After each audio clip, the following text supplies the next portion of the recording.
Okay guys, eto tayo ngayon sa Retrogamerph. So, tinetesting natin itong Super GrafX na PC engine. Napakaganda nito guys dahil lahat ng item is mint condition. May manual, box. Ito mo yung box. May, yung styro niya is pati yung takip na sa kanya. Yung mga plastic niyan, manual.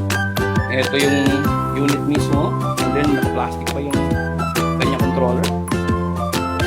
At ayan yung game. Nag-test lang tayo ng ilang game. Ito yung mga plastic niya. Ayan. At pag tinas mo, ayan o. Oh. Ay. Manalo.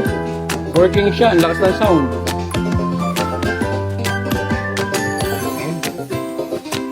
Ew.